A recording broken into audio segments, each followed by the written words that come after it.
Shabbat Shalom, and welcome back to the Virtual House Church. We are in a new Shabbat, in a new day, and I know that as I'm feeling, you are also feeling, waiting for this time that we are joining together in this virtual gathering with the only purpose to enjoy this time together, to keep the commandments of Abba, at least joining here virtually in this platform, and with the purpose to get back to the basic and to study the word of Yahuwah. So I'm welcoming all of you that are joining in the two channels. I see 63 of you in the Rob Skiva channel and 42 of you in the Light to the Nations channel.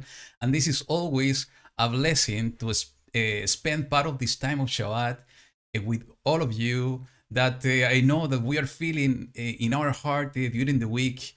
To get to this time, to enjoy this and this lot of time in Shabbat together, just to connect with each other, just to go in deep details on the study of the word of Yahuwah. And I think all of us are looking forward for food of the word of Yahuwah, including myself, to see what Yahuwah is bringing over our table in order to enjoy His word, in order to enjoy his teaching and his wisdom.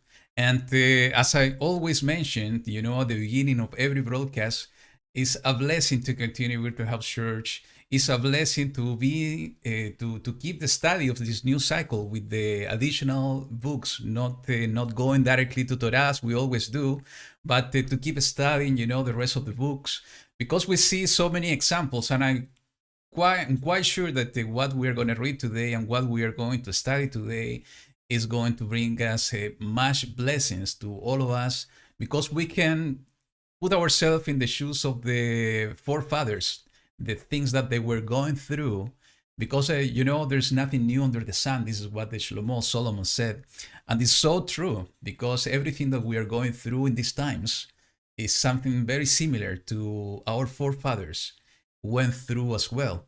So just the only fact that we are reading and we are studying those stories and those books, it helps us in order to have the same attitude. It helps us in order to be guided in the same way that they were guided in the way of Yahuwah.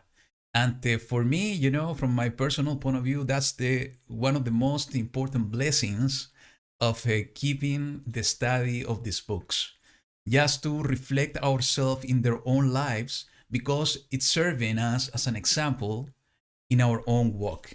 And I really hope that this is also blessing you in the same way that it's blessing me to continue with this studies. So, as we always do, I want to invite all of you, and let me switch the screen here, to visit the website of the Virtual House Church, and is the one here in the screen. You can go to virtualhousechurch.com, and you will go directly to this project that was initiated by our beloved brother Rob Skiva and his wife Chile Skiva. And there is so much information over here that has been gathered throughout the years that we need to remember that it was Yahuwah the one orchestrating, as he always does all the time, the possibility to have Virtual House Church, and we are enjoying Virtual House Church to this day. And there has been so much effort from the side of Rob and Chile to collect all the information throughout the years, with the only purpose to serve the people of Yahuwah, to be obedient to the voice of Yahuwah, because we can find so many information here on the different cycles and portions from Torah. And not only that, and actually let me just pick one of them. Let's go to Korach in Numbers week 38, and you will find all the information that has been collected throughout the years on the different broadcasts since 2013 till the ones that we were doing in 2022 and 2021. And there's not only that, there's so many resources and information that has complementing all the study of the portion of the scripture that is serving us in order to expand our understanding of the word of Yahuwah, and to understand even the meaning of the word. So you saw over there the word Sheol was the meaning in the scripture, and so many other information that Rob was guided by the Yahuwah Elohim to collect for our own benefit, for the Mishpacha, the family of Yahuwah in the four corners of the earth benefit. So I will invite you to go to this site to start collecting and checking this information, to study for yourself all this information. And not only that, actually I can see here this very nice resource, for all of you that want to learn a little bit of Hebrew.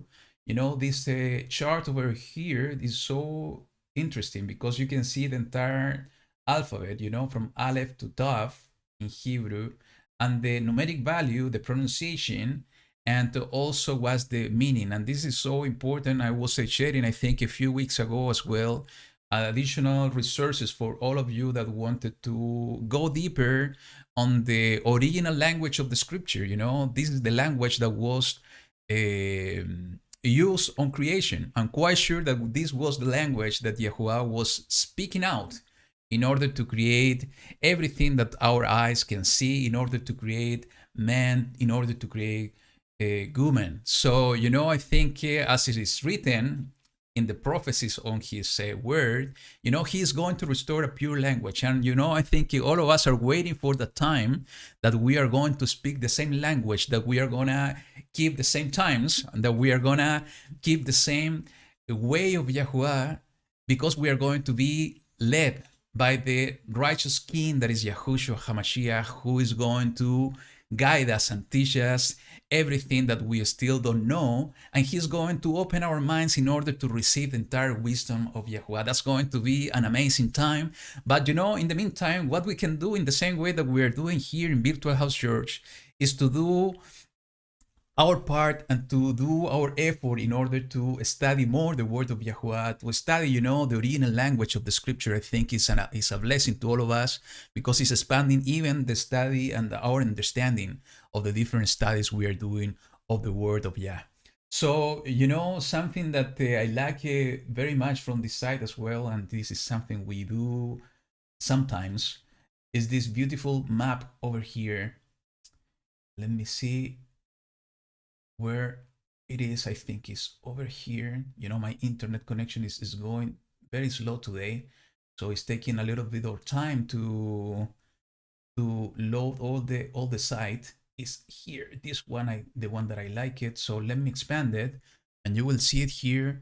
And as I always say, this is something so beautiful that just to see somehow visually how Yahuwah has been awakening us in the four corners of the earth. And just to see so many blue dots over here, these are part of, it's not the entire family of Yahuwah. It's part of the family of Yahuwah has been awakened in these last days. And just to see, how the word of Yahuwah is becoming a true thing in these last days, because he said that he is going to gather us from the four corners of the earth. And we can see here visually that we literally are in the four corners of the earth. We see some empty spaces here, in this part of the world. Even in my continent here in South America is not fully covered with blue dots, but I'm quite sure that maybe there are many blue dots in both sides that they are not here in this map. Because the word of Yahuwah is true, and he said that he's going to gather us from the four corners of the earth, because we are in the four corners of the earth. So what we need to do, as I always inviting you, Yahuwah has been using his servants throughout the years in order to bring his light. That's the way that Yahuwah is always working. It's working through his servants. And if you don't know, but I'm sure you are a servant of Yahuwah as well. If you have come back to him through Yahushua HaMashiach, we have become a servant of Elohim. And what a servant does is serving the master. And the master has been sending us in order to bring his light into this world.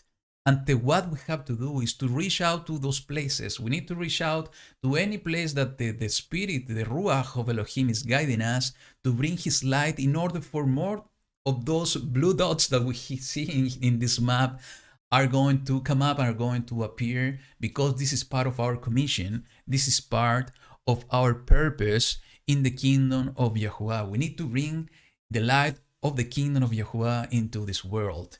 And what we are doing here in Virtual House Church is part of our, let's say, our training, our preparation to go into the field. And the only fact that we are studying His Word is a kind of preparation for us to let the Ruach speak and to use us in our real purpose. What is our real purpose? Is to go into the world and to bring the light of the kingdom of Yahuwah. To bring the light of Yahuwah. There are so many things happening in the world today that today is more needed than ever to bring the light of Yahuwah. And I have been saying this in the past. I know sometimes we don't find the spaces, we don't find the way to do it, but if we are really in symphony, we are really in the same frequency, to say so, with Yahuwah, we will be led by the Ruach of Elohim to do and to fulfill our purpose in many different ways. So, yeah, it's true, it's needed to study the word of Yahweh. It's something that we should do in a daily basis, and it's so much a blessing that we can do it together here in Virtual House Church, that we should continue. That's the way that we are going to prepare ourselves in order to fulfill our purpose. But we should not forget, we should never forget that we have been called out of the world in order to get into the kingdom of Yahuwah with the purpose to serve Him. And He's going to use you as His servant in order to bring His light into this world. So we need to be with that attitude that as soon as the Master is sending us out into the world in order to bring this light, that we should be prepared, that we should be willing to do it, even in the middle of fear. And we are going to talk about that, I think, today in this portion. So, for those of you that maybe has been joining just recently to this cycle of this new cycle of Virtual House Church, I just want to remind you, and let me put this in the screen. Here we go. That we are studying the book of 1 Samuel. We already studied the book of Joshua and the book of Judges, and you can find that information in the Virtual House Church website. I know that a few brothers are working in order to upload the videos of those weeks in Rob Skiba channel. In the meantime, if we are doing this, you can go to Light to the Nations channel. You will find all the studies that we have done in this new cycle from the first chapter of the book of Joshua until today. So if you want to somehow understand what Yahuwah has been teaching us and guiding us to study in the last few months, I will invite you to take a look on those videos. I know that it's a lot of time because it's a kind of we are used to do Virtual House Church in 2 hours. I don't know how, but Yahuwah has guiding us to do so. And even there were some times that we have been going even more than 2 hours. So I know that taking a look in those videos is going to be a lot of time, but I can tell you it's going to be a well invested time that you are going to enjoy how Yahuwah has been guiding us to do these studies. So, but this week particularly, we are continuing with the study of the book of 1 Samuel. And today we are in this week 31, the one that you see highlighted in the screen. And we are going to read from chapter 23 until chapter 24. And we have entitled this in Hebrew. It says, Yishpot YaHuWaH Beini Uveinecha. And what it means in English, it says over there, you can see it, is let Yahuwah judge between you and me. And this is something that is written in this portion, and we will see where it is written because we are going to read together and we are going to study together this portion. And it's part of an amazing story that is going to talk to us a lot, especially in the times that we're living today. So, if you didn't know, we are going to read chapter 23 and 24, and we are just getting to the last portion of the book of First Samuel. We'll see how we will continue after that. But for sure, what Yahuwah is doing with us here in Virtual House Church is something to be. We have that joy in our heart that He is with us, that His presence is guiding us, and the Ruach of Elohim is guiding us in His ways and His truth. So, with no more further delay, I was waiting for Jake to join us, but I think he's having some technical difficulties. If he's not joining us live, he is going to be most probably in the chat. But, we will let the Ruach guide us today, and let's see what we are going to study today. So before continuing, I will invite you to close your eyes, to lift your hands to the heaven, why we're doing and why we are lifting up our hands. And I think we talked about this a year ago here in Virtual House Church, that we are being instructed by Abba to raise our hands in our prayers to Him. And I remember somebody, I think it was Kevin back then, and even maybe it was Rob, that we were discussing that maybe by raising and lifting up our hands, this is acting like an antenna. It could be, that Yahuwah is touching us and touching our heart every time that we do it, because we are praying to Him with our heart and with our mind. So I will invite you to close your eyes today now, and let's lift our hands and let's pray together. Abba Kadosh, Abba Tov, Father, you are so good with us. You are the only one that we have to praise and worship, because you are the only true Elohim. You are the creator of the heavens and the earth. You have formed us and you have created us. In this time, with joy in our heart and with a humble heart, we pray to you to give thanks to you in this time, because you give us the opportunity to gather ourselves once again in this platform with the intention of our heart to keep your commandments, to keep your covenant. And we do it because we love you, Abba. We do it because we want to be obedient to your voice and to your eternal instruction. And we do it because we want to learn from your word. We ask you, Abba, in this moment, that you can guide us in the study that we are going to do today. I ask you, Abba, that you can send us of your Ruach in order to open our minds, in order to open our hearts, in order to give us of your wisdom and your understanding.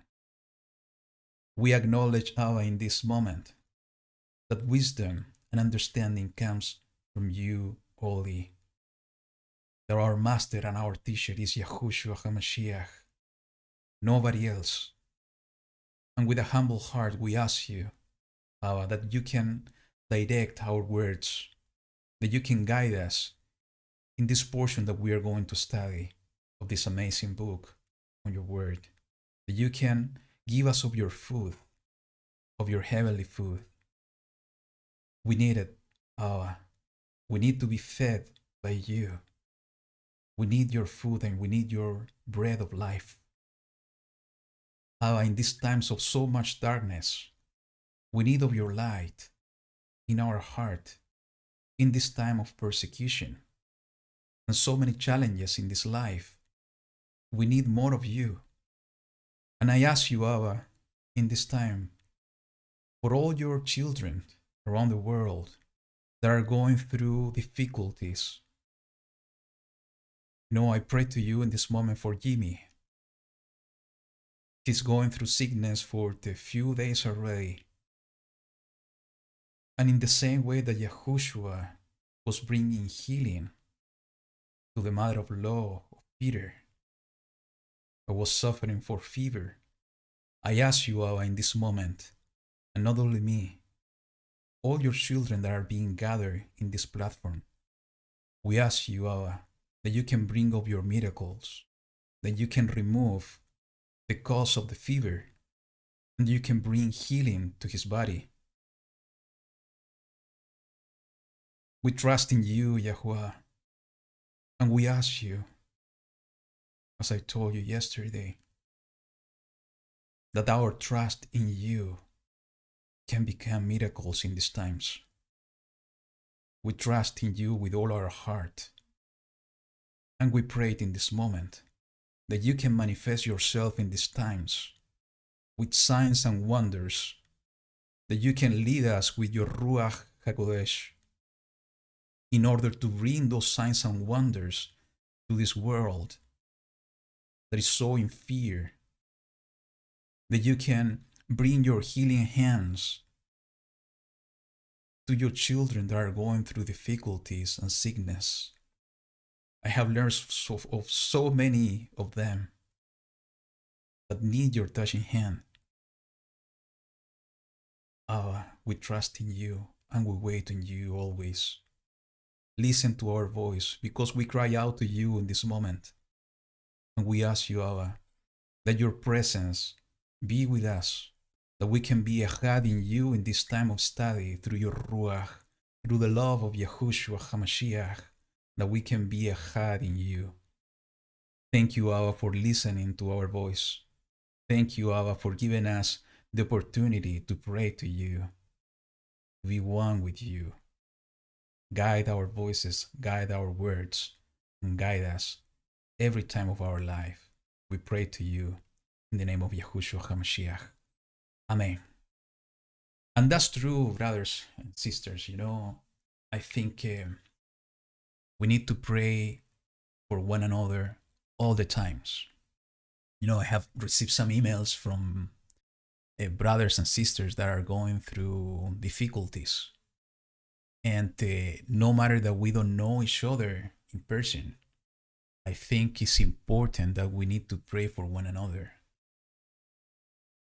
The times that we are living are so difficult that, we are being pushed to trust more in the system of the world. The world doesn't know Yahuwah, the world doesn't know Elohim. And, we are being pushed all the time to trust in man, not to trust in Elohim.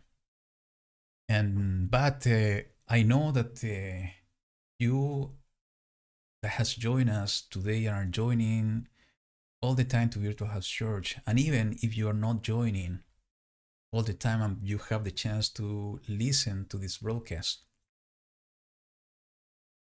you are here because Yahuwah is touching your heart in order to trust in Him more than in men or women.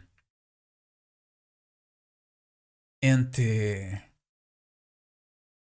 I do believe that He is going to start doing wonderful things in this time. It is written that it's going to be like that. And that's why we need to give that trust within us all the time in our heart.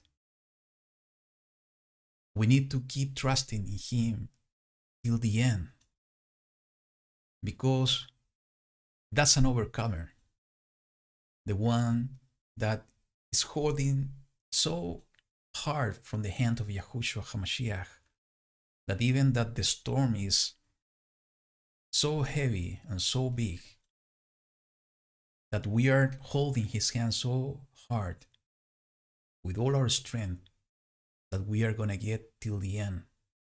That's emunah. It's believing and doing. That's what we are being called out to do, is to believe until the end. And we are being so pushed to do things in different ways. We are always being, all of us have been being pushed to do and believe in something different, that we need to store in our hearts so strongly our belief. And we need to pray for one another in order to be strong and courageous enough to continue doing so. I believe. I believe in miracles. I believe in the powerful hand, right hand of Yahuwah. And if we pray for one another, He is going to manifest Himself with that power. He is going to manifest Himself with those wonderful signs. It's just for us to believe. It's just for us to put in practice our emunah, our faith. So I will invite you to pray for your brothers and sisters around the world. No matter that if you don't know the names, you know that there's somebody on the family of Yahuwah that most probably is in need of your prayers. And you know, Yahuwah will know your heart. Yahuwah will know who is that child that's in need. And because you are crying out to Him, because of your love of your brothers and sisters, He is going to listen to your voice. And what a wonderful thing is if we do it as a body, praying for one another. He is going to listen to our voice in these times. So, you know, let's go to the portion, because I think we are going to spend a little bit more on this point. So let's go to the book of 1 Samuel. You know, I was reading this portion in preparation for the broadcast, and you know, for all of you that have been following this new cycle of Virtual House Church already, maybe you know that sometimes I'm just letting my heart to speak, giving the space to the Ruach to guide us, and I really hope, keep me in your prayers, that this is going to be the time, because I have few notes, but not that much. And sometimes it's better to do it like this, just to speak from the heart and to see what Yahuwah is bringing to all of us today. You know, and I want to mention this, especially now that the more people are able to join us in Virtual House Church. And just a brother as you are. You know, I'm not a teacher, I'm not a scholar. Just Yahuwah orchestrated everything, you know, to put me here to share with you what I'm getting into my heart. But, you know, it's up to all of us to study the word of Yahuwah. It's up to all of us to seek Yahuwah's face in order for us to guide us in His ways and His truth. So don't listen to me just because I'm here in the screen and just sharing with you. You know, sometimes I don't like it that much to be so exposed, because, you know, I'm in the same way as you in this journey to learn myself the way of Yahuwah. But if Yahuwah has decided to continue this Virtual House Church in this way, if Yahuwah has decided to put all of us in this gathering together, we need to be obedient. So I'm doing it with a very humble heart. So I really hope that you are getting it in the same way. So let's see what the Ruach is going to guide us today in this portion. So let's start by reading the chapter 23, and let's see what we're going to find over here. So it says, and let me, you know, increase the font so it's going to be much easier for all of you that are checking the scripture in the screen to read. So it says the following, starting in verse 1. And they informed David, saying, see, the Philistines are fighting against Keilah, and they are plundering the threshing floors. And you know, just a commentary over here. For us, you know, if we want to compare to the modern times, it's like somebody plundering the supermarkets. Just for you to know, you know, and most probably you have seen this happening in the world. In these days, I can tell you, even in my country, we face this situation of a social unrest in 2019, and you know, multiple supermarkets were plundered. And I have seen this in South Africa happening. I have seen this even in the US, in some places happening. This is something that's happening in the world today. It's part of the system of the world.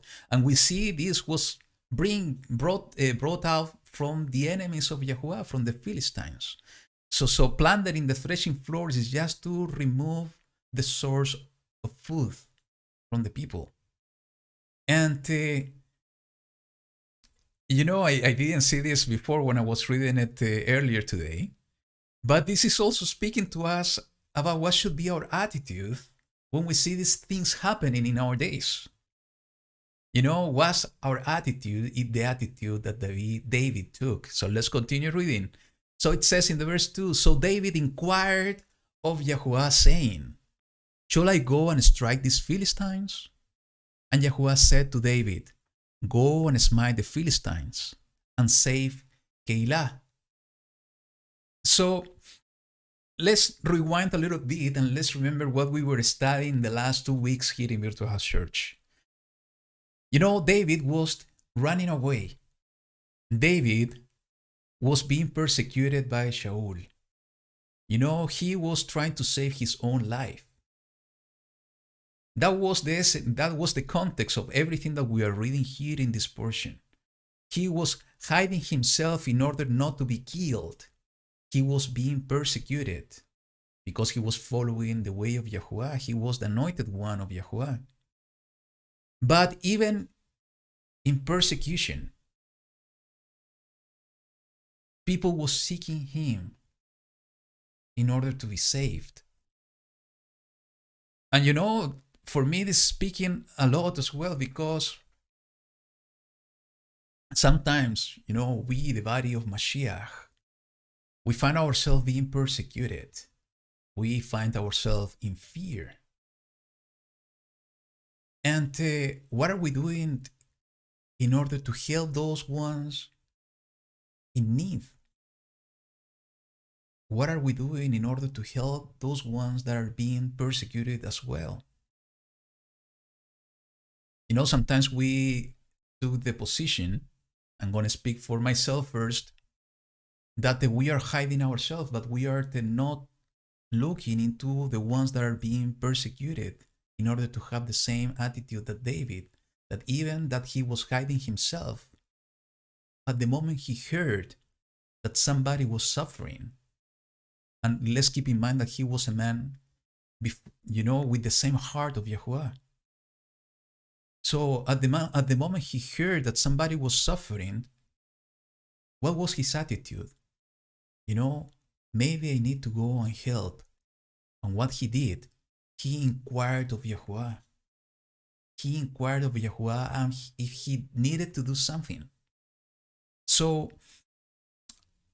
I think this is speaking a lot, especially, now that we are facing similar situations. People out there is in need. People out there is in darkness. And we need to ask Abba. We need to ask him. We need to inquire of Yahuwah in the same way that David was asking Yahuwah, what should I do, Abba? Should I go? Should I help them? Should I do something about this situation? He is the one that is going to guide us on what to do. Let's continue reading. It says, and David men said to him, see, we here in Yehuda, this is Judah, are afraid. How much more then if we go to Keilah against the armies of the Philistines? So, David was with his army from the people of Judah, the southern kingdom, even though that the two houses were not split yet. And we spoke about that, a few weeks ago, that we still hear that the division was already there between the two houses, even though that it didn't come to a realization yet. That division already existed. That's why David was reigning on the house of Judah first, in the house of Yehuda first for 7 years, and then for the entire Israel. And we will see this on the coming portions most probably. So the people were afraid, the same way that maybe we are afraid today about what's going on in the world. But what David did is what is written in the verse 4. And David inquired of Yahuwah once again. And Yahuwah answered him and said, Arise, go down to Keilah, for I am giving the Philistine into your hand. So we get so entertained sometimes with the fears that we have in our hearts. We get so entertained and focused on the challenges we are facing in our day-to-day lives that we forget that the first thing we have to do is to ask Yahuwah. That's the meaning to be guided by the Ruach of Elohim. That's the meaning of being guided by Yahuwah through his Ruach. That every time, that no matter that we are going through persecution, no matter that we are going through any kind of challenges, that the first thing that we should do is to ask Yahuwah what to do. And you know what, for me, it's always been an interesting thing, before we continue, is that David in this case was very specific. And in our prayers, sometimes we are so, let's say, vague on what we are asking Abba, that if we are not specific, we are not going to get a specific answer. And let's see what David was asking first. Should I go and strike these Philistines? You know, he was asking two specific questions. Should I go and should I strike? And he got a specific answer. Go and smite. And when he was asking once again in the verse 4, he was asking once again, and Yahuwah was giving him a specific answer. So, you know, this is something that I have been learned in the hard way in my own walk, that sometimes I'm so generic every time that I'm praying, that the more specific we are, the more specific answer we will get from Yahuwah. And if you're wondering how David was inquiring of Yahuwah, how he was getting this answer, you know, I think this is something that we need to develop ourselves directly in our personal relationship with Yahuwah. He is gonna talk to you. He is gonna answer you, maybe in a different way that he's answering me. He is going to talk to you and guide you, not necessarily in the same way that he's guiding others. He is going to have a personal way to talk to you, to guide you. And this is something that you are going to be able to develop only if you get closer and closer to him. And sometimes, you know, we get closer to him and sometimes we are not so close because we are focused in our day-to-day. And you know, this is something that the Ruach, I know that it's happening to you as well, that the Ruach is igniting the fire in our heart. And this is the amazing way that he is guiding us in the way of Yahuwah, that he's reminding us all the time that we need to get closer to Abba, that we need to get closer to him, because that's the only way that we are going to be able to know him. If we don't know him, we are not going to know how he talked to us. If we don't read his word, we are not going to be able to recognize his voice. If we are not developing that relationship with him in the same way that David did, we are not going to be able to be led by him through his Ruach. So, you know, in this time of troubles and in these last days, because there is no doubt that we are living in the last days, we need to get closer to Yahuwah. Because in the middle of persecution, he will guide us. In the middle of challenges, he will save us. In the same way that he was saving David. And, you know, there are few examples that I want to share with you, and, you know, amazing people from the past, that they were guided in the same way. And this is also speaking to us as an example, that we need to push forward to have the same kind of experiences. You know, if we're sitting in our chair, studying the word of Yahuwah, but not living it through our own experiences, because we're missing something important. We need to study His Word. But the most important thing, we need to live our life, our experiences through His Word. You know? So let me bring you some of the examples. Let's go to the book of Acts. And I like the book of Acts. I think this is exactly what we need in these times. We need to act in the same way that the disciples of Mashiach were doing in this time. So let's go first to the chapter 8. And we're going to read verse 25 to 29. And this is an amazing story of Philip, and most probably you remember this story.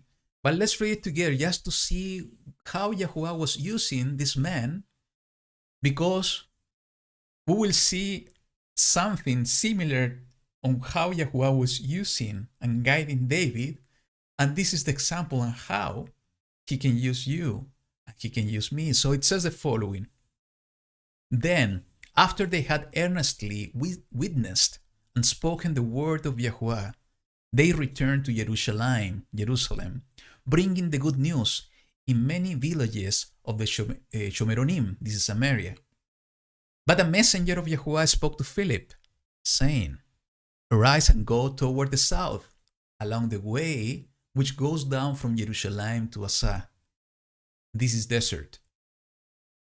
So you see here, it was a messenger of Yahuwah that appeared to Philip. There was a different way. It's not written in the book of Samuel that a messenger appeared to David to bring the answer from Yahuwah. He was getting the answer directly in his heart, most probably. But here we see a different way that Yahuwah can use us. He can send a messenger to speak to us on what to do. So let's continue. And he arose and went and saw a man of Cush, a eunuch of great authority under Kandak, the sovereignness of the Cushites, who was in charge of all the treasury, and had come to Jerusalem to worship, and was returning and sitting in his chariot. He was reading the prophet Yeshayahu Isaiah. Listen to this. And the Ruach said to Philip, Go near and join him in the chariot. So we see first a messenger of Yahuwah talking and giving an instruction to Philip. But then we see the Ruach of Elohim saying, He was speaking to him. It doesn't say there was an audible voice. Somebody can speak to you even with thoughts. When you speak to yourself, you don't speak loudly most of the time. You speak in your heart. In the same way that Hannah was praying to Abba, asking for Samuel. She was speaking in her heart and just moving her lips. So, the Ruach can speak to you in the same way, in your heart, through your thoughts. And most probably this was the way that Philip received this word from the Ruach. Go near and join him in the chariot. So we see Philip, the disciple of Mashiach, of Messiah, being guided by the Ruach of Elohim. Is the Ruach the one that is going to guide us on what to do? In the same way that he was answering David on the question of what to do, to save or not to save the people of Keilah. In the same way that he was guiding Philip. Let's just read something else here in this amazing book. Let's go to the chapter 16. And this is another man. Yeah. We are going to read from verse 6 to 7. This is talking about Paul, Shaul in Hebrew.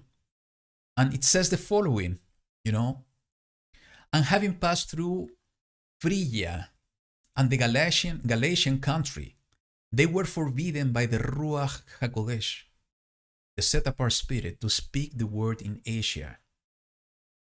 When they came to Mysia, they tried to go into Bithynia, but the Ruach did not allow them. Can you see here what it means to be guided by the Ruach of Elohim?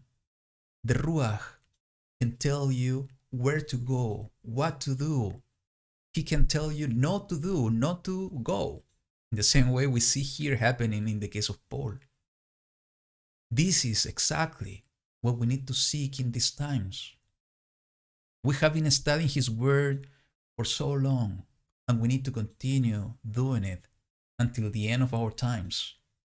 But we need to start seeking to live His Word through our experiences in order to be guided on what to do in these times, in order to be guided to fulfill our purpose in His kingdom, to bring His light into this world.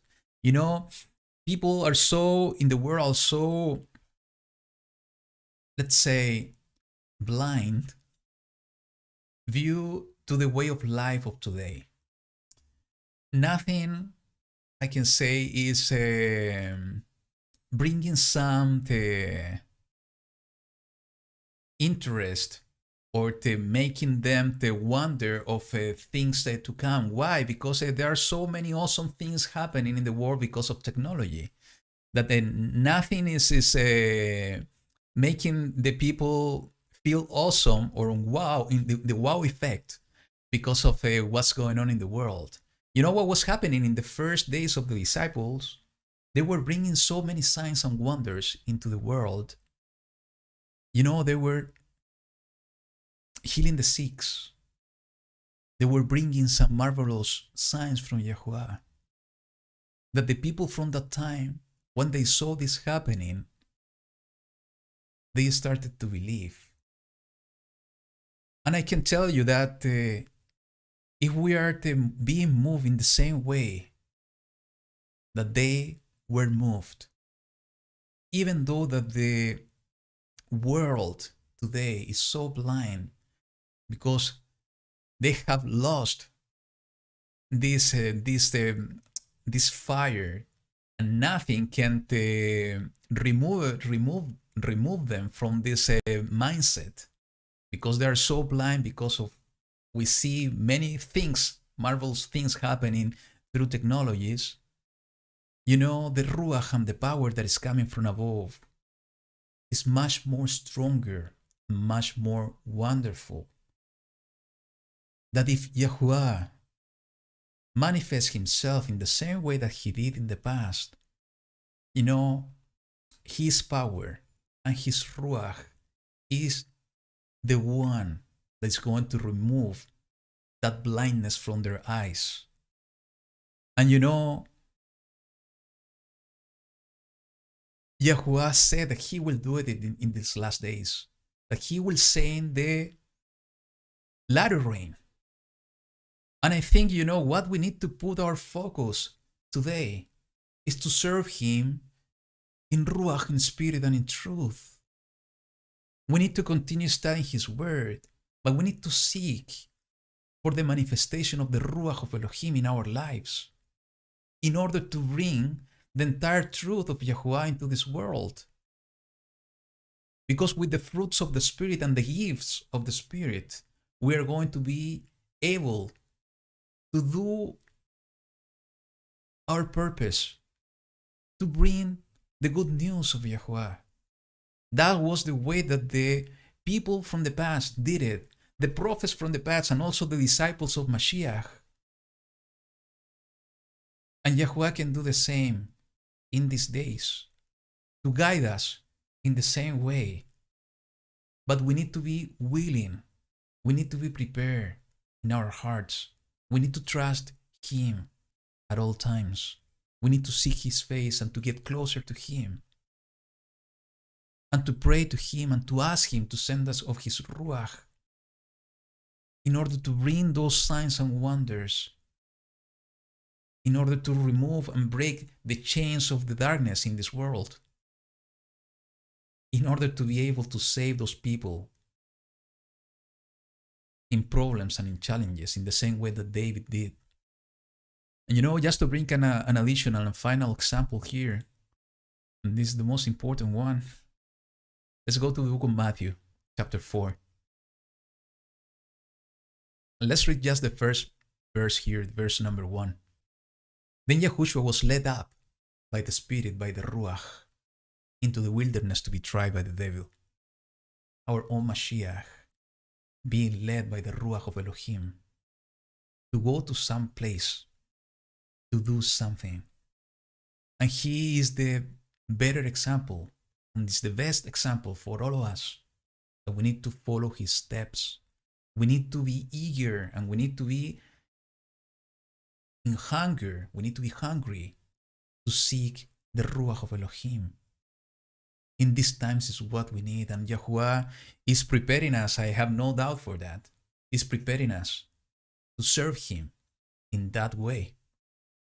So let's go back to the book of Samuel, chapter 23.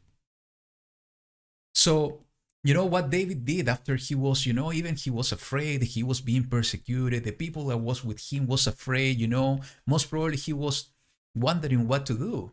So he inquired of Yahuwah. Even in that moments of desperation, he was inquiring of Yahuwah. In those moments of doubts and in those moments of fear, he was asking Abba what to do. And even though that they were in fear, they were obedient to the word and the voice of Yahuwah, because what they did in the verse 5, so David and his men went to Keilah and fought with the Philistines, and he led away their livestock and struck them a great smiting. Thus David saved the inhabitants of Keilah. And it came to be, when Abiathar, son of Ahimelech, fled to David at Keilah, that he went down with a shoulder garment in his hand. If you remember, we were studying about Abiathar last week, and he was the only survivor of the house of Eli. Shaul commanded Doeg to kill everybody on the city of Nob, and the only one that survived was Abiathar, and he fled away to David. So he was having an ephod and a shoulder garment in his hand. So, let's continue reading, because this story is becoming even more interesting, and it's a reflection of what's happening to us even in these days. So let's continue reading the verse 7. And Shaul was informed that David had gone to Keilah. Then Shaul said, Elohim has strengthened him into my hand, for he has shut himself in by entering a town that has gates and bars. And this is also interesting to see that Shaul he was thinking that he was serving Elohim, that he was thinking that Elohim was still with him. And that's why he thought that the Elohim was giving David into his hand. And that this is exactly what's happening in these days. Yesterday I was taking a look in few videos. Actually, one of them was from Torah Family, from Steve Mutria. I will recommend you to go and check this video, because he's talking about the Antichrist. And there was another video, I don't remember the name of the brother in Israel, that he was talking about the rise of the one-world religion. And they touch base a little bit on this, what I'm going to say today. We have been talking about this here in Virtual House Church lately. That here in the story of Shaul, we see what's happening in our days. And most importantly, we see what will happen even more in the days ahead. That we will find ourselves with people that they will believe that they are serving Elohim. They can call it God, they can call it in whatever name, but they will believe that they are doing and serving the creator of the heaven and the earth. And even though that they will believe that, they will be doing something totally different. They will be working in lawlessness. They will be going in a different path, not the path of Elohim, the path of Yahuwah. And we see here exactly happening how Shaul was persecuting David, believing that he was serving Elohim. So we need to be prepared, because what's coming ahead could be something very similar. We see happening in our days. People that believe and say that trust in the Bible. I believe in the Bible, they can say. And they're going to talk about love, and they're going to talk about many things. But are they really following the righteousness of the kingdom of Yahuwah? In those moments is when we need to be guided by the discernment of the Spirit of Elohim, the Ruach of Elohim. And that's why, Yahuwah has been doing an amazing work with you and me in these days. that he has been preparing us in his truth, in the entire truth of his word. From the first book of this amazing compilation of books till the end. We need to believe his entire word. That's the only way that we will understand what his purpose and his plan. And that's the only way that we are going to be able to discern the truth from the lie. But the time is coming, and that's why, this story, if we continue reading, it will speak a lot to us. What should be our attitude in the times that we are living and in the times ahead? So let's continue reading. And Shaul summoned all the people to battle. Let me check something here. Okay, let's continue. So Shaul summoned all the people to battle, to go down to Keilah to besiege David and his men. And David knew that Shaul was plotting evil against him, and said to Abiathar the priest, "Bring the shoulder garment here." And this is something that I'm not going to go into the details, but it's something so beautiful, because the only fact that David was asking for the ephod, the shoulder garment, is for me a foreshadow of our king and priest, or our Melech and Kohen in Hebrew. And who is that? Is Yahushua HaMashiach, our king and high priest. And this is a foreshadow, the only fact that David was asking for the ephod in order to inquire even more to Yahuwah, is the foreshadow of Mashiach, that in him we see the two roles of the anointed of Yahuwah. The king is the anointed, and also the Kohen, the priest, is the anointed of Yahuwah, being consolidated in just one person. This is Yahushua HaMashiach. So what David did with the ephod, it says, "And David said, O Yahuwah Elohim of Israel, your servant has heard for certain that Shaul seeks to come to Keilah to destroy the city for my sake. Are the landowners of Keilah going to surrender me into his hand?" Remember, we were talking about being very specific in our ask to Elohim, and he is being very specific. "Is Shaul coming down as your servant has heard? O Yahuwah Elohim of Israel, I pray, let your servant know." And Yahuwah said, "He's coming down." So, a specific question, a specific answer. And David said, "Are the landowners of Keilah going to surrender me and my men into the hands of Shaul?" And Yahuwah said, "They are going to surrender you." And you can see here something that maybe you have been going through in your own experience. And it doesn't mean that if we are obedient to the voice of Yahuwah, that we are going to be free of persecution. That David was being persecuted by Shaul, but Yahuwah touched his heart in order to save the people in problems, in troubles, and he did it because he obeyed the voice of Yahuwah. But because of obedience, he found himself even in a more difficult situation. That can happen to us, and most probably you have been going through that situation in the past. But it doesn't mean that we should not obey. It doesn't mean that we should hide ourselves in our comfort zone and not to obey the voice of Yahuwah and not to fulfill the purpose that he is guiding us to do through his Ruach. Not at all. We need to trust in Yahuwah at all times, because in the same way that he was guiding us to do something in obedience to his voice, he is the one that he is going to save us from the hands of our enemies. So let's continue reading. And it says, "Then David and his men, about 600, arose and left Keilah and went wherever they could go. And Shaul was informed that David had escaped from Keilah, and he ceased to go out. And David remained in the wilderness in strongholds, and remained in the hill country in the wilderness of Ziph. And Shaul sought him every day, but Elohim did not give him into his hand." And when I was reading this, I'm just gonna bring into memory what Yahushua was speaking about the last days. He was saying and telling his disciples that they were going to be persecuted. And they were saying that, when you are going to be persecuted in this city, go to the other one. and you are going to be persecuting that city, go to another. And we see this happening in the life of David. He was being persecuted and he was running away from one place to the other. It doesn't mean that maybe we will need to do the same in the last days. I don't know, most probably. But it was the point that I want to highlight. How faith works. And we have been studying this for a long time here in Virtual House Church. How faith works. Need two components. Is the belief, our thoughts, what we believe internally. But not only that, the second important component is what to do.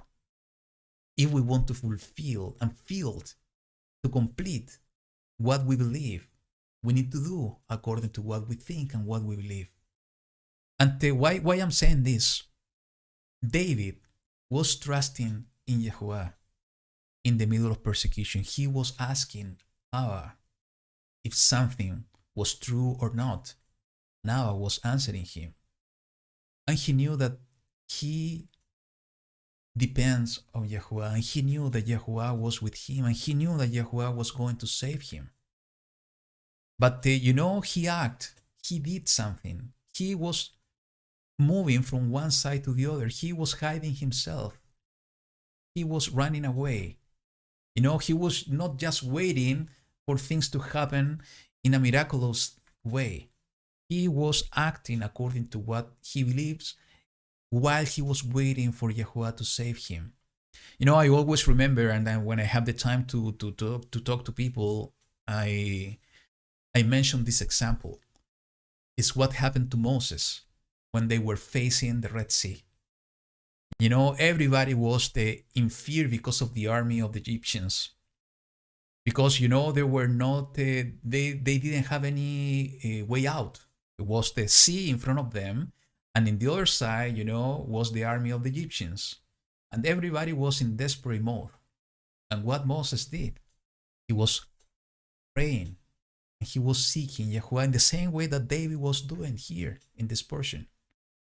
But what amazed me the most is what Yahuwah answered Moses. Because he said, why are you praying to me? Go raise your stand, your stick, and pray and depart the sea. So what Yahuwah was telling Moses, I am with you.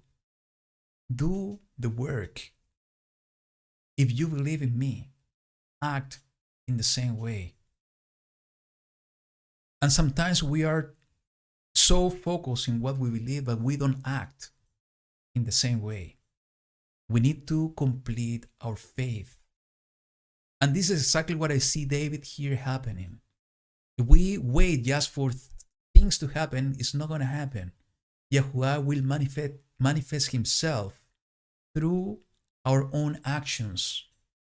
And if our actions is in harmony with what we believe in our heart, he will do wonderful things in our lives. And we will see. Let's continue reading, because it's amazing to see how Yahuwah was saving David. And there are a few examples, just to remind the disciples were being persecuted all the time. They were in fear, but they were acting in obedience. I remember Eliyahu, he was so in fear because of Isabel.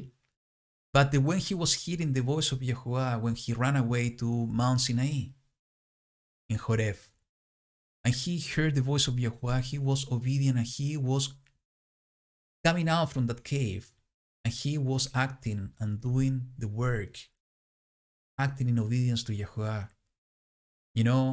I was reading even this few days ago,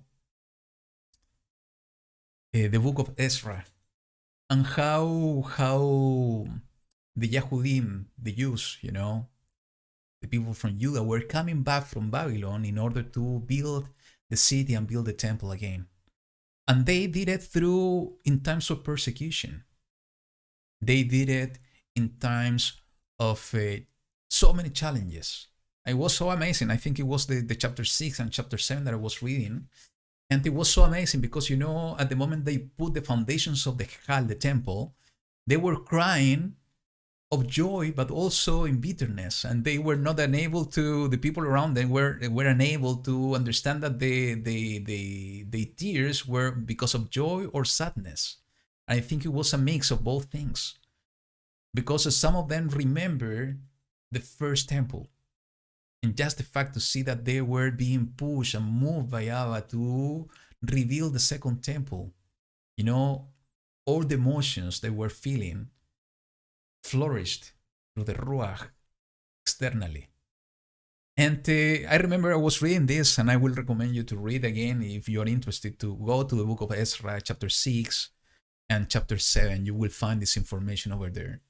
They were building the temple, but they started to face persecution. They started to face fighting with the people of the land. But they were so focused on what Yahuwah has commanded them to do that even though in the middle of persecution, in the middle of fightings, they continue being obedient to what Yahuwah was guiding them to do. And this is exactly what we have to do. We need to continue in obedience. We need to act according to what Yahuwah has been calling us to do. We need to act and move ourselves to do works, to act, to put ourselves into action. Because that's the way that Yahuwah will do marvelous things. In that story that I was reading in the book of Ezra, most probably you remember it. They were being persecuted, and actually the people from the land were sending letters to the king of Persia in order to forbid continuing the work. And they were facing, because the king of Persia was answering back, saying that they were not allowed to continue. But what they did, they continued doing it, because they knew that Yahuwah was with them. Until, a new letter from the king, the new king came, and, remembering the decree from Koresh, the king of Persia, that they were allowed to continue with the construction of the Keilah. Those kind of things. If we put ourselves in the example how Yahuwah is acting in our day-to-day lives, if we just waiting ourselves not to do and not to move into action, Yahuwah is not gonna manifest himself, no matter that he has the power to do it. He is manifesting himself and working through his servants. What the people did back then in the story that I'm just sharing with you and what I read in the book of Ezra. They continue doing the work, building the house of Yahuwah, even that they were persecuted. They sent a letter to the king in order to remind him about the decree from the past. Yahuwah was acting in order to help his people to continue the instruction he gave them, because there was a purpose of Yahuwah in all of that. If you really believe that Yahuwah has a purpose for you, and he does, because you are in his kingdom, if you're walking in his ways, it's because you have a purpose in his kingdom. It's because Yahuwah has a purpose for you and a purpose for me. I remember I said this in the past, that it was in his wisdom that he decided that you and me were going to live in these times. It's because he saw something in you and something in me. I wonder sometimes why he didn't send, David in this time, how he didn't send Daniel, the prophet Daniel, in this time. Why he didn't send Peter or Philip or the disciples of Yahushua in these times. Why he didn't send Elisha in these times. He decided that you and me were the ones to live in these last days. He didn't decide to send those amazing men from the past to live in these times, and he decided for you and for me, it's because he saw something in all of us.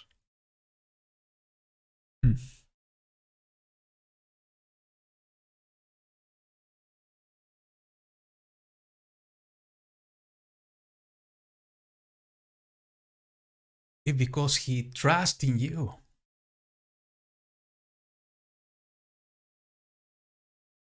It's because he trusts in his people and his remnant. The question we need to ask, are we going to trust in him?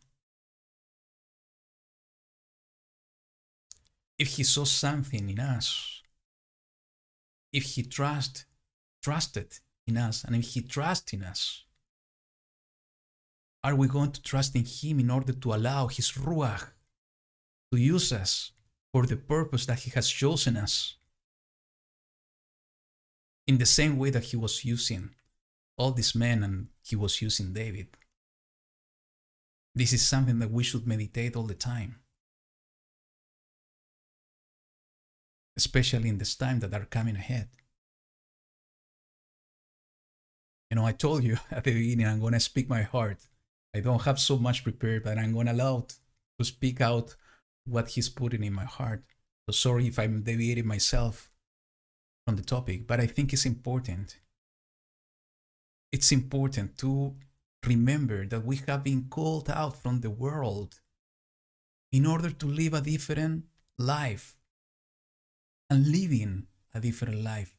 Living, what it means living, is to experience in our day-to-day his life. Is to experience in our day-to-day his word and his kingdom. Is to experience in our day-to-day his guidance and his voice, his Ruach.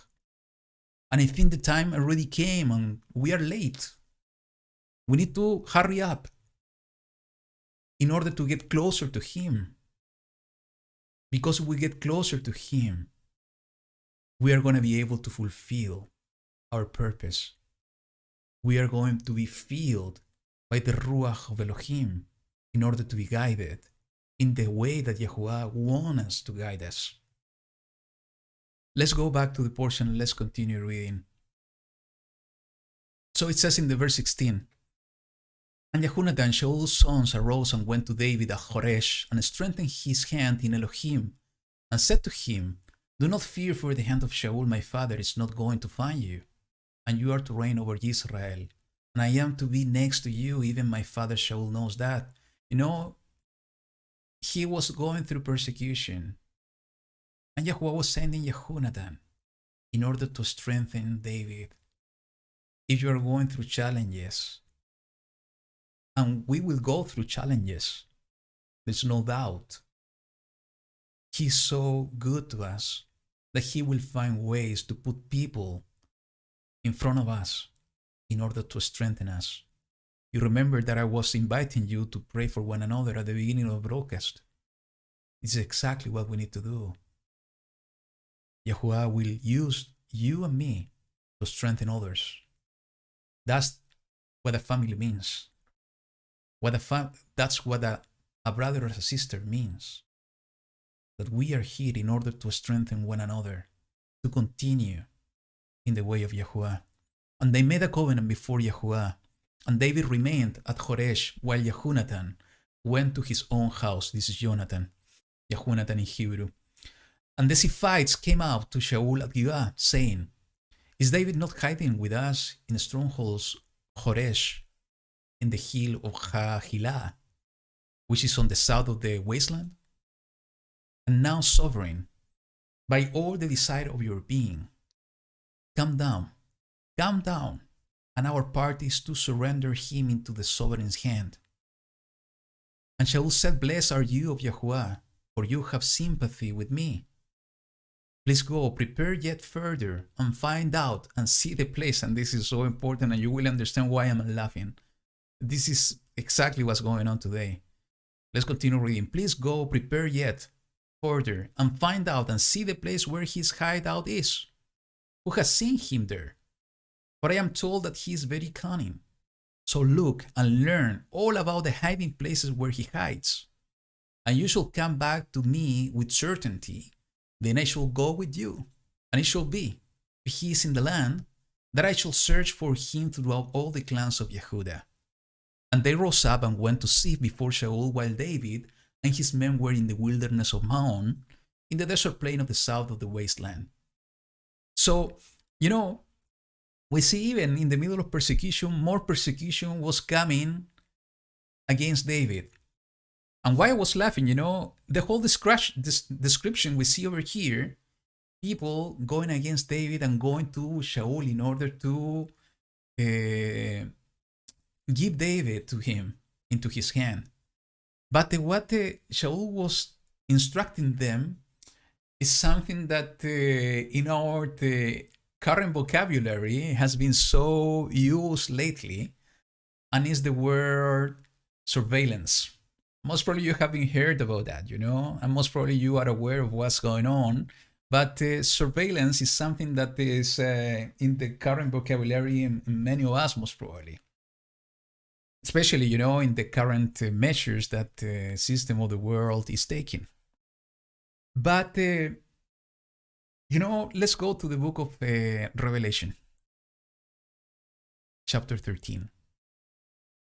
In the book of Revelation, chapter 13, we know that we are talking about the two beasts. The beast is the system of the beast. And we're talking about the first and the second beast. And, we're not going to read it completely, but just to pick some of the verses, when it's talking about the first beast, it says the following in the verse 6. And he opened his mouth in blasphemies against Elohim, to blaspheme his name and his tent, and those dwelling in the heaven. In the verse 7 it says, and it was given to him to fight with the set apart ones, the Kadoshim, in Hebrew, and to overcome them. And authority was given to him over every tribe and tongue and nation. So it is prophesied that this beast system is going to have authority over the entire world. It is prophesied that this system and this beast is going to fight and persecute the Kadoshim, the set apart ones. What are those ones? Are the ones following the way of Yahuwah and keeping his commandments. But not only that, let's go to the verse 15 and 17 when it's talking about the second beast. And it says the following, and there was given to him to give spirit to the image of the beast, that the image of the beast should both speak and cause to be killed as many as could not worship the image of the beast. And he causes all, both small and great, and rich and poor, and free and slave, to give in a mark upon their right hand, or upon their foreheads, and that no one should be able to buy or sell except he that has the mark, or the name of the beast, or the number of his name. Why am I bringing this up, on this point? We see a similar situation happening here between Shaul and David. Shaul was instructing the people of the land to find out the places David was hiding, to get to know every detail, to know every move. Is exactly what the system of the beast has been implementing. It's exactly the same thing that most probably we were going to go through. And I think it's already in place. It's not the moment, and maybe it's not the time to talk about that in more details. But I just want to highlight that David went through a similar situation. The system of the world in his time, were narrowing down, yes, I think is that the way to mention it, all the options to David. They were putting David into the corner without having any way to escape, because they were finding out all the information and every move that David was doing in the same way that is being described that's going to happen and is already happening. But what David did, he trusted in Yahuwah. He trusted in Elohim. So let's continue reading and we will see what happened. It says in the verse 25, and Shaul and his men went to seek him, and they informed David. So he went down to the rock and remained in the wilderness of Maon. And when Shaul heard this, he pursued David in the wilderness of Maon. And Shaul went on one side of the mountain, and David and his men to the other side of the mountain. They were getting closer and closer in this persecution, and David running away in order to protect and save his life. And David was hurrying to get away from Shaul. For Shaul and his men were surrounding David and his men to take them, because they already knew all the information about what they were doing, where they were hiding themselves, and every move. Because the people of the land were helping them, helping Shaul to know all this information. But listen what happened. And this is the favor and the marvelous work of Yahuwah Elohim, that he was saving David from all his distresses. Because this is exactly what happened. Because David trusting him, trusting Yahuwah. Then a messenger came to Shaul saying, "Hurry and come, for the Philistines have invaded the land." So Shaul turned back from pursuing David and went against the Philistines. Therefore they called that place Selah Hamachlekoth. And David went up from there and remained in the strongholds at En-Gedi. You see, if we trust in Yahuwah, even that surveillance is increasing, even that we are being put into the corner, and we see with our eyes no way out, no way to escape, if we trust in Yahuwah till the end, he is the one that is going to do something to save us. What he did is he raced against the Philistines to fight back to Shaul. And Shaul needed to go to fight them instead of keeping persecuting David. That was the way that Yahuwah was saving David. And it's the same way that Yahuwah will save us for all our distresses in our own life, or as a body of what's coming ahead. And I always try to put this in context, because we need to understand and we need to believe in this, that, what's happening in the world, in the plan of Yahuwah for his people and for this world. From that angle, we need to trust in Yahuwah all the time. But also there is a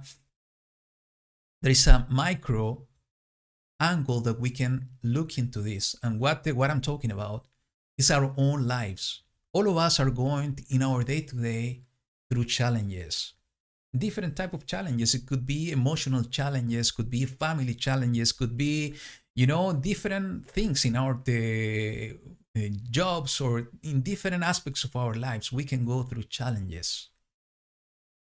If we apply this way of life in this micro scenario, we are going to have the opportunity to learn how to trust in Yahuwah when bigger things will come for us as a body. That's the way that Yahuwah is giving us, through our own experiences, the way to learn his path, the way to learn to trust in him. So I think in this story, and I have been taking more time than expected, we have to go through the chapter 24, is something that we need to reflect ourselves, and we need to trust in him always, no matter the persecution, no matter the challenges.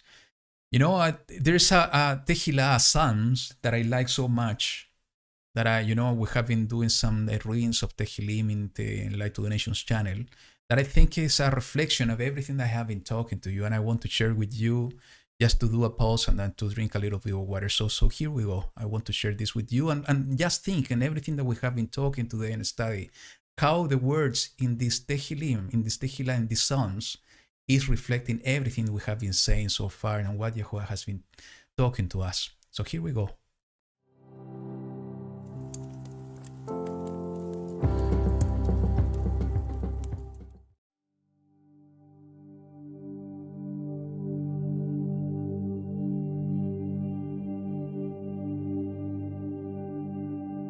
Yahuwah is my light and my deliverance. Whom should I fear? Yahuwah is the refuge of my life. Whom should I dread? When evildoers come against me to eat up my flesh, my adversaries and my enemies, they shall stumble and fall. Though an army encamps against me, my heart does not fear. Though battle comes up against me, even then I would be trusting. One matter I ask of Yahuwah, this I seek, to dwell in the house of Yahuwah all the days of my life, to see the pleasantness of Yahuwah, and to inquire in his Keilah. For in the day of evil he hides me in his booth, in the covering of his tent he hides me. On a rock he raised me up, and now my head is lifted up above my enemies all around me, and I slaughter in his tent with the slaughters of sounding. I sing, yes, I sing praises to Yahuwah.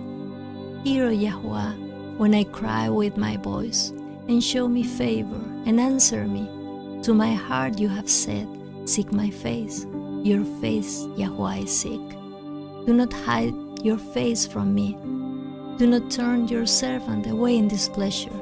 You have been my help. Do not leave me nor forsake me, O Elohim of my deliverance. When my father and my mother have forsaken me, then Yahuwah does take me in. Teach me your way, O Yahuwah, and lead me in a smooth path because of my enemies. Do not give me over to the desire of my adversaries, for false witnesses have risen against me, and they breathe out cruelty to me. What if I had not believed to see the goodness of Yahuwah in the land of the living? Wait on Yahuwah, be strong, and let him strengthen your heart. Wait, I say, on Yahuwah.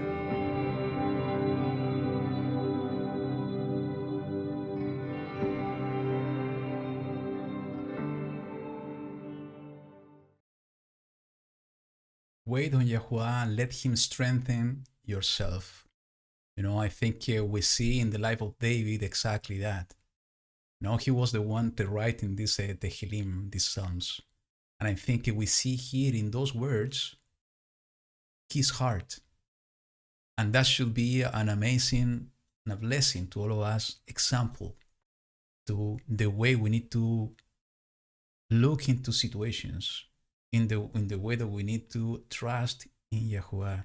We just saw it here in this portion in the chapter 23. He was seeking Yahuwah at all times. He was trusting in him.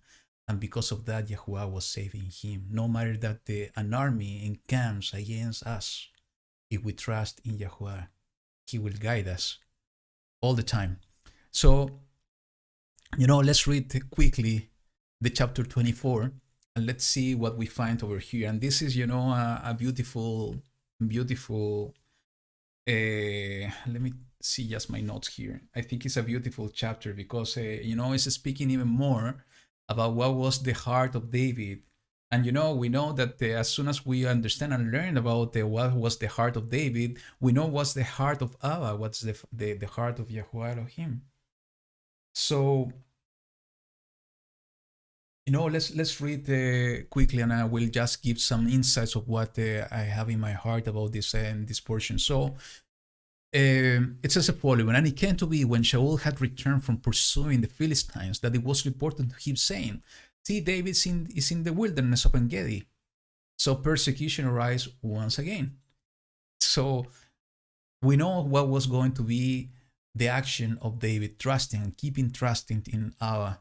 So Saul took 3,000 chosen men. Can you imagine 3,000 chosen men to persecute one man with his friends and his army? But it wasn't that much.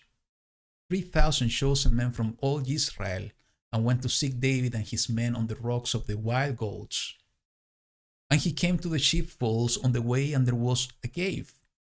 And Saul went in to relieve himself. Now David and his men were sitting in the sides of the cave. And the men of David said to him, see, the day of which Yahuwah said to you, see, I am giving your enemy into your hand, and you shall do to him as it seems good to you. And David arose and gently cut off a corner of Saul's robe. And it came to be afterward that the heart of David struck him because he had cut the robe of Saul. So he says to his men, far be it from me, by Yahuwah, that I should do this matter to my master, anointed of Yahuwah, to stretch out my hand against him, for he is the anointed of Yahuwah. And David dispersed his servants with words and did not allow them to rise against Saul. And Shaul rose up from the cave and went on his way. I think this story most probably is something we all have gone through. And I remember, I think it was last week that I mentioned that when Mashiach was speaking and telling the disciples that that he was going to suffer by the hands of the priests and the Pharisees and the scribes in Jerusalem, it was Peter the one telling the master and rebuking the master, how come you are telling all of this? How you are going to allow all of this to happen? But Yahushua was using the discernment that he was receiving from the Ruach of Elohim, understanding that it wasn't Peter the one speaking these words, it was Satan himself. He was saying, depart from me, Satan. I do believe that David was acting in the same way here in this passage. And this speaks a lot to all of us, that sometimes, we can feel in our emotions, our own thoughts can push us to do something because we see, a situation that already is in favor to us. Maybe we are going through situations that people have been persecuting or do wrong to us. And in one moment we have the opportunity to pay back. But this is exactly what Elohim wants us to do.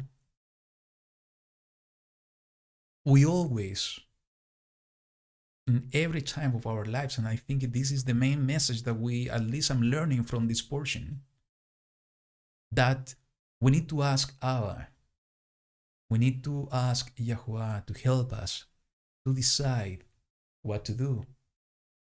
If we relied in our own understanding, we are going to fail. We need to seek Yahuwah to guide us in his decision. And we are being called to walk in righteousness, to seek first the righteousness and the kingdom of Yahuwah and the righteousness of the kingdom as the priority of our lives. And this is exactly what we see here, David. He had the opportunity to make his troubles completely disappear. In front of him was the man that he was seeking his life. Was Shaul that wanted to kill him. He was running away, going from one place to the other, being persecuted and being afraid of his life because of Saul, because of Shaul. And, he had the opportunity here in front of him to get rid of the problem. And that's why, the people, just to think in our own experience, it could be our own thoughts, it could be the people surrounding us, our friends, families, whoever is pushing us, to take vengeance or to take the action in our own hands, trusting in our own judgment instead of trusting in the judgment of Yahuwah. Because there's only one perfect, there's only one righteous, that's him.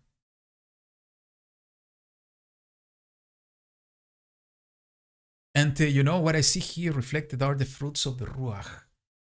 And one of the fruits is patience. Sometimes we are so impatient. We need to wait on Yahuwah. As we just were listening in Tehillim 27, wait on Yahuwah. I say, wait on Yahuwah.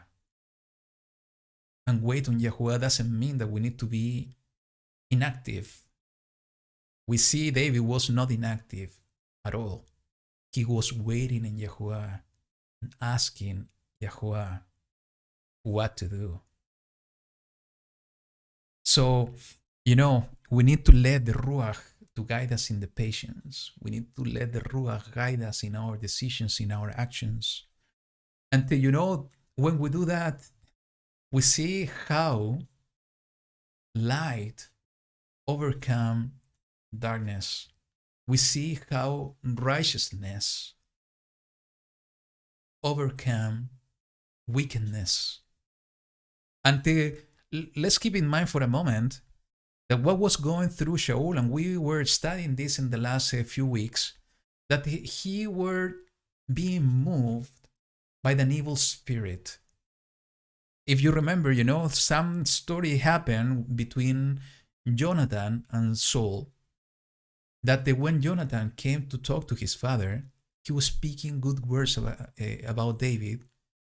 And these good words, this light, this righteousness, led Saul to come back in his mind and realize that David was almost a son. Now we're talking here at home that we're remembering is that David was very young, and Saul took him in order to be part of his team, to say so. So David was growing up in the house of Saul. He was seeing Saul as his kind of father, and Saul somehow was seeing David as a son. And we'll see part of it later on in this chapter. So, Jonathan was speaking, and through his words, he appeased Saul in order not to be moved by this evil spirit and to realize that what he was doing was wrong. And, for me, that's an example of righteousness in action, Righteousness put into action. The righteousness of the kingdom of Yahuwah put into action. And here we see another example of righteousness being put into action in order to defeat any type of wickedness. I have been sharing with you that and we have the chance even to talk today here at home about music and how music, we remember the story that we were reading here a few weeks ago about Saul being attacked by this evil spirit, and through the music of David, he was finding peace. That we live in a spiritual world. We need to remember that no matter that everything is physical, we see with our eyes and everything we can touch, that what we cannot see sometimes is more important. And what we don't see is the spiritual world. And righteousness, every time that we act in righteousness of the kingdom, we are strong enough in the spirit of Elohim in order to defeat any evil spirit. And this is exactly what happened in the story of Jonathan and Saul. And this is exactly what we see happen in this story. So David acting in the righteousness of the kingdom of Yahuwah, understanding that the true judge is Elohim, not trusting in his hands to do judgment. He was trusting always in Yahuwah to guide him to put the righteousness of the kingdom and the right rulings of the kingdom that is part of the righteousness into action. So let's continue. In verse 8. And afterward David arose and went out of the cave and called out to Shaul, saying, My master, the sovereign. And when Shaul looked behind him, David bowed with his face to the earth and did obeisance. Humility, patience, are part of the character that Yahuwah wants to form in you and wants to form in me. And David said to Shaul, Why do you listen to the words of men who say, See, David seeks to do you evil? See, this day your eyes have seen that Yahuwah gave you today into my hand. Shaul most probably didn't know what he was talking about. But let's continue reading. In the cave, and one said to kill you. But my eye pardoned you, and I said, I do not stretch out my hand against my master, for he is the anointed of Yahuwah. And my father see the corner of your robe in my hand, for in that I cut off the corner of your robe, and did not kill you. Know that and see that there is neither evil nor rebellion in my hand, and I have not sinned against you while you are hunting my life to take it. Let Yahuwah judge between you and me, and let Yahuwah revenge me on you, but my hand is not against you. As the proverb of the ancients says, wrong comes from the wrongdoer, but my hand is not against you. So, we see David speaking about the righteousness in his life. And we know that his righteousness was because he was following the righteousness of the kingdom of Elohim. And what happened after that? You know what we read in the verse 16. And it came to be when David had ended speaking these words to Shaul, that Shaul said, "Is this your voice, my son David?" So Shaul lifted up his voice and wept.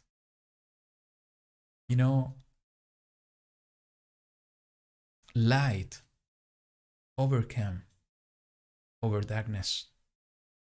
If we really walk in the light, if we really trust in Yahuwah till the end, no matter that our enemies, and when I'm talking about enemies, I'm talking about our spiritual enemies, because those are the ones that are being working through people.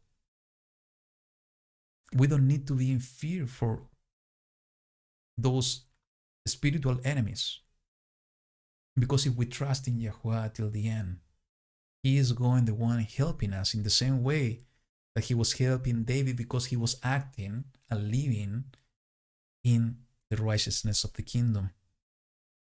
And he said to David in the verse 17, "You are more righteous than I, for you have rewarded me with good, whereas I have rewarded you with evil." Can you see, that's the point that I wanted to make. Shaul was being moved by an evil spirit. Everything that he was doing, because an evil spirit was moving him to do so. But because David was acting in the righteousness of the kingdom of Yahuwah, because he was being guided by the Ruach of Elohim in everything he did, he was able to defeat the evil spirit. That's why, Shaul realized what was going on, because the light of Yahuwah was stronger than the darkness of this evil spirit was in him. To understand that, righteousness of David was the righteousness of Yahuwah was even greater. Let's continue reading verse 19. "For if a man finds his enemy, should he let him get away safely? Let Yahuwah reward you with good for what you have done to me today. Now look, I know that you shall certainly reign, and that the reigns of Israel shall be established in your hand.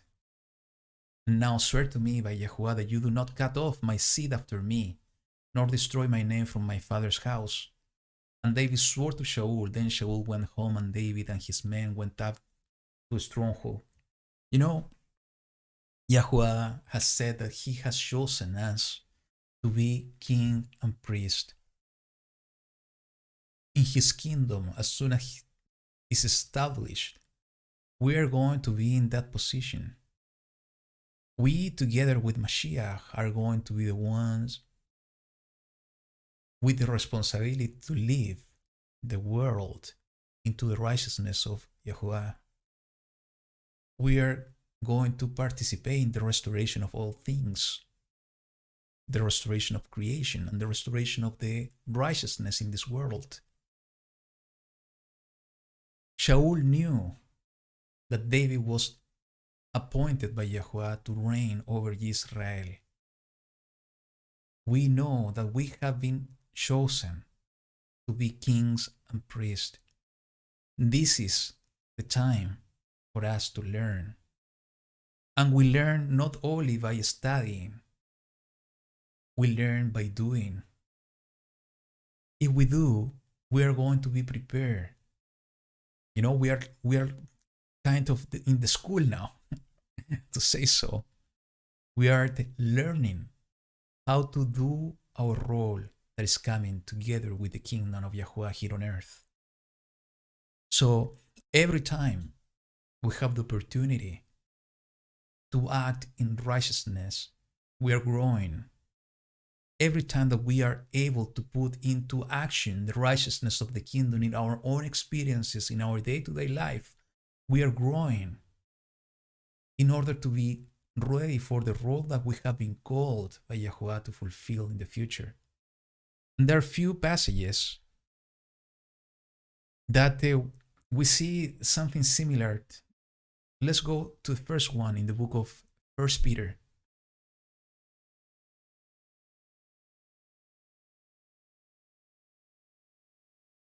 And we are going to the chapter 2, verse 12 to 17. And it says the following.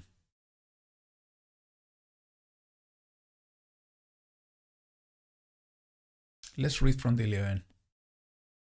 Beloved ones, I appeal to you as sojourners and pilgrims to abstain from fleshly lusts which battle against the being, having your behavior among the nations good, so that when they speak against you as evildoers, let them, by observing your good works, esteem Elohim in a day of visitation. Just remember what we just read about David and Saul. And remember this as we are reading these words from Peter from Keilah. Be subject to every institution of man because of the master, whether to the sovereign as supreme, or to governors as to those who are sent by him for the punishment of doers of evil, and a praise for those who do good. So is exactly what David did. He knew and he acknowledged that Shaul was in that position because Yahuwah decided to do in that way. And this is exactly what Peter is talking about. Because such is the desire of Elohim, that by doing good, you should put to silence the ignorance of the foolish men. You know, complete reflection of what we just saw in the story of David. As free, yet not using your freedom as a cloak for evil, but as servants of Elohim. Respect all, love the brotherhood, fear Elohim, respect the sovereign. And you know, through the years, I always seen this question appearing all the time. But until when we are going to be obeying the authorities? And I think the scripture is so clear on this point. And you know, the best example is Daniel. He was in Babylon. He was in the king courts. He was, you know, part of the wise men of the king of Babylon. And he was respecting the sovereign. But he was respecting more Elohim. Even though he was being pushed to trespass and to go astray from the commandment and the way of Yahuwah, he didn't do it.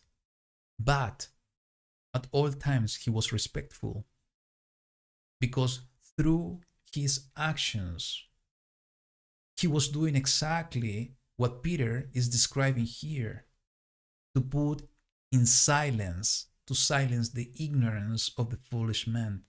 Sometimes we don't need to say a word. Sometimes we don't need to speak up. Sometimes the only thing we have to do, or we need to do, is to live accordingly and through our actions of righteousness of the kingdom. We are going to speak even more about our lovely Abba. And you know, Yahushua was even talking about this, about the heart of David and what should be our heart as well. And I want to finish with this verse that is so beautiful. Let's go to the book of Matthew chapter 5.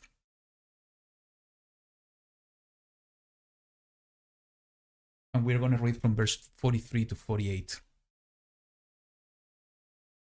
You know, Yahushua is going to the point, just to understand the way that David was acting. And it's the same way that he is teaching us that we should act.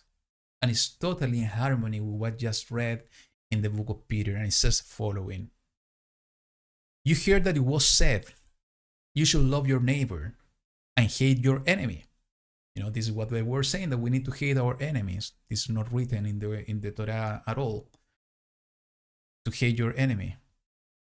But I say to you, love your enemies, bless those cursing you, do good to those hating you, and pray for those insulting you and persecuting you, so that you become sons of your Father in the heavens, because he made his sun rise on the wicked and on the good, and sends rain on the righteousness, in the righteous and on the righteous. But if you love those loving you, what reward have you? Are the tax collectors not doing the same too? And if you greet your brothers only, what do you do more than others? Are the tax collectors not doing so too? Therefore, be perfect as your Father in the heavens is perfect. That's the way that we should act. And I think, as I say, Yahushua is compiling everything and summarizing everything that we see in this portion in the way that David was acting. That's the way that we should act as children of Elohim, trusting in Yahuwah at all time, living in our experiences in the righteousness of his kingdom, believing in him, acting, and not just waiting actively in Yahuwah, because he is going to manifest himself to save us from any challenge, from any situation. He is going to manifest himself in our lives in these last days to save us in any situation that we are going through in our personal lives, but also to save us as a body of what's coming ahead in order to fulfill his plan, in order to save his remnant. We just need to trust in him all the time and wait on Yahuwah. So, brothers and sisters, this is what I have to share with you today. I didn't have the chance to take a look in the chat because I wanted to be fully focused on the message that I was feeling in my heart. So I really hope that this has been blessing you. It's a wonderful thing to have this opportunity to gather ourselves every Shabbat to study the word of Yahuwah, and also not to study, just to meditate on how the word of Yahuwah can be totally applicable to our lives today, in our personal experience in this life, but also as a body and what we see happening in the world. If we learned individually how to trust in Yahuwah, can you imagine how we can do as a body if we all trust in Yahuwah in the same way? As I said before, I have no doubt that he will manifest himself. I do believe that the time is getting shorter and shorter for the second coming of Mashiach. And as I told you what I felt earlier today, he's trusting in you and trusting in me. We need to trust him in the same way. And we need to be prepared and willing to follow his voice. We need to seek the manifestation of the Ruach in our lives, because he will guide us in the same way that he was guiding David, he was guiding the disciples. We just need to believe, and we need to get closer to him and seek him with all our strength. So, brothers and sisters, thank you so much for joining me today. We will continue next week with let me tell you, it's going to be chapter 25 and 26. So I will invite you to read it before, just to participate in the chat, make your comments over there to other brothers and sisters of what you have read. So prepare your portion for next week. It's going to be chapter 25 and 26 of the book of Samuel. So I really hope, and I invite you to join us next week. I really hope to see you all enjoying this time together, this virtual gathering in Virtual House Church. And I pray, Abba, that you are going to have a blessed week. For some of you, those of you who are celebrating Shavuot, I hope that you are going to have an amazing celebration. For those of you that are still waiting, I know that Yahuwah has been with you in the time that you are going to celebrate Shavuot. And, I pray to Abba that he is going to guide your steps during this week, that He is going to open the doors that needs to be open and close the ones that needs to be closed, that you can put into practice everything that we are learning. I will do myself, I will put myself to put into practice all of this, just to trust in Yahuwah, to consult with Him, to guide me in order to learn how to listen to His voice and to be obedient to what He's doing. Let's put this into practice during this week. Let Yahuwah guide us all the time. So thank you so much, brothers and sisters. Once again, I hope to see you next week in Virtual House Church. Yahuwah be with you all. Shabbat Shalom. Bye.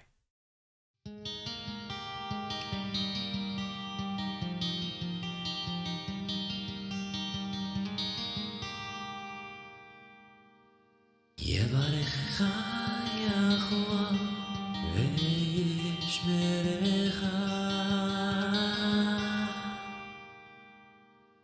יאר יחוה פניו לך ויחונקה,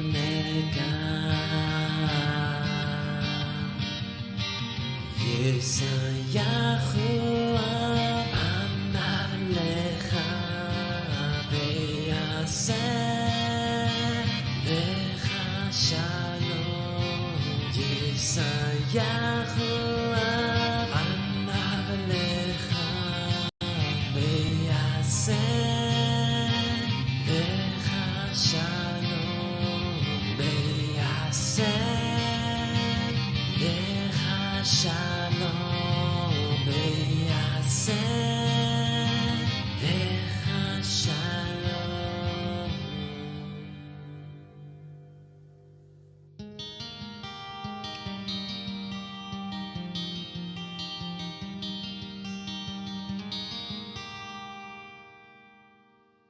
Yahuwah bless you and keep you.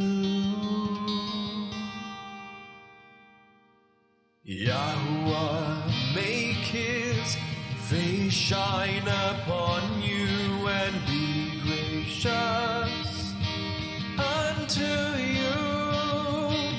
Yahuwah lift up His countenance upon you and give you peace.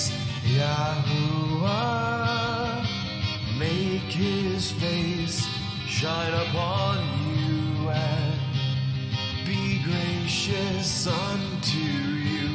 Yahuwah lift up His countenance upon you and give you peace.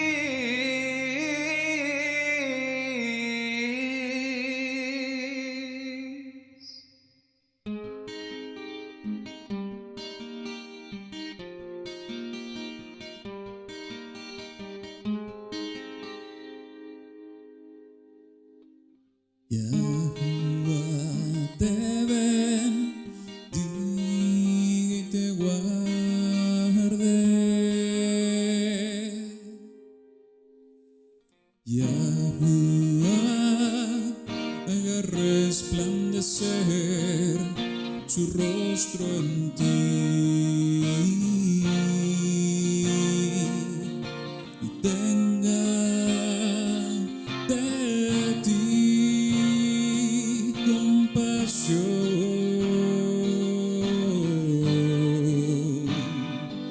Yahuwah alce su rostro sobre